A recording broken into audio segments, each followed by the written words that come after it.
Yeah, I'll always be a metalhead. Nothing can take that away from me. Right. I mean, not jail, not people, not religion, not anything. I'll always be a metalhead, metalhead, metalhead, metalhead, metalhead, leaves you all alive.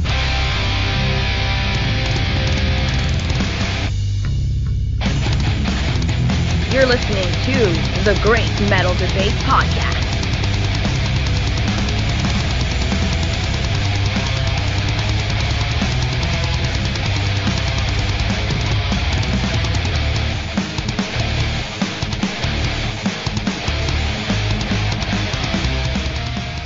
Today we're reviewing Daughters of the Night by Italian metal newcomers Nocturna. I'll begin the review with an extravagant claim that in Daughters of the Night, Nocturna may be redefining the symphonic power metal landscape with a brand new innovation. Now, it's really difficult to pull off something truly fresh and creative in metal without making a misstep that'll put the artist outside the genre. But it does happen. Back in my day, my favorite heavy metal band was Judas Priest.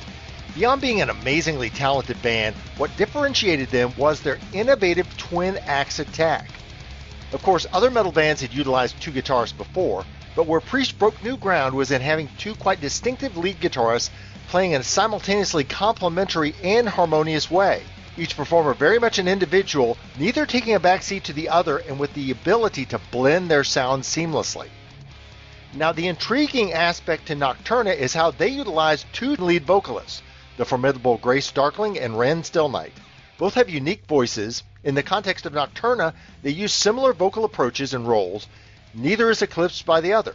One might think this would be a recipe for a choral car wreck. Consider the well-intentioned but poorly executed The Three Tremors project. But somehow, Nocturna has made it work beautifully. Much like guitarists Tipton and Downing in the 70s and 80s used to fuse their guitar attack while still maintaining their own personalities and playing, so Darkling and Stillnight, in an amazing fashion, both merge and separate singing duties within Nocturna. The remaining three members, guitarist, drummer, and bassist, are each talented musicians as well, although within the Nocturna band they perform as masked personas, keeping their true identities under wraps.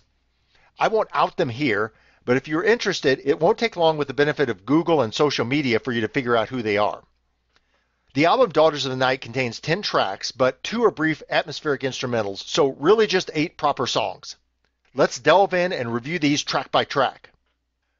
Following the short intro atmospheric spectral ruins, the album immediately goes for the jugular with New Evil. Both fast and subtly sinister, this is a characteristically power metal track reminiscent of Gamma Ray or Stradivarius in the execution, but with otherworldly singing. The main riff is very catchy without being too slick or commercial. Stillnight and Darkling trade off vocal duties at a high level, like a pair of NBA guards on a fast break. The lead guitar solo is economical and punchy, setting up the final majestic chorus.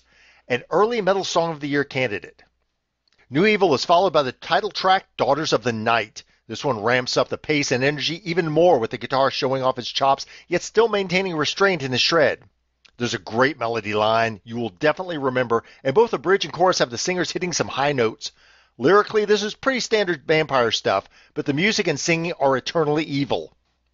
Things slow down a bit following with The Sorrow Path, a song which provides maybe the best harmony of Grace and Rehn's voices in the chorus. The quality of the vocal delivery makes all the difference here. In the larynxes of lesser talents, the effort wouldn't hit. The chorus is restrained but still uplifting and quite beautiful. Seafire is bouncy and fun with a gently rising sound, but the melody line never really landed for me, and the ending is a bit anticlimactic. Yet again, the singers swap verse lines effortlessly, coming together for another nice vocal harmony in the chorus. This one was just a bit weak relative to some of the other tracks in my opinion, albeit still very enjoyable. Things turn up again with Blood of Heaven, a track with strong anthemic quality, especially the effect provided in the intro chorus. The guitar is strummed fast, and the backing synths give proper atmosphere.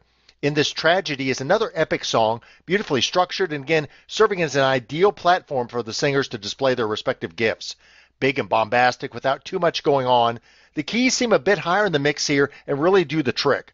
This one could be a cut from a Nightwish album. Toward the album end is Darkest Days, which was one of my favorite tracks, light and enchanting, a real iron hand in a velvet glove.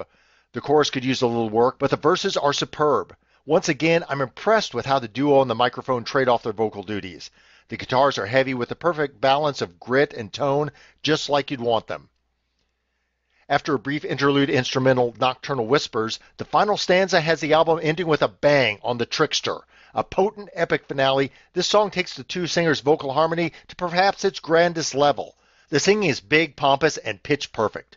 Again, I can't give enough praise to Darkling and Stillnight's execution of the vocal duo approach. Throughout the album, you can generally tell which of the two is providing the lead vocal at any given time, as they each have their own unique sound that comes through. But what is a true joy to hear is the reciprocation as they work together to achieve something greater than either could achieve alone. Nocturna took a risk in attempting something unique and different, which is laudable on its own, but the risk here more than paid off in one hell of an album. Overall, Daughters of the Night is a spectacular record, with solid production and good balance of well-crafted instrumentals and orchestration, but most importantly, music that sets up the singers to execute their twin vocal attack. I've honestly not been as impressed with vocals on a metal album since Diane von Heersbergen's performance on Xandria's Sacrificium back in 2014. Nocturna's Daughters of the Night is a significant album that stands a cut above most efforts in the metal genre, and one that I would strongly recommend to any metal fan. A 10 out of 10 result.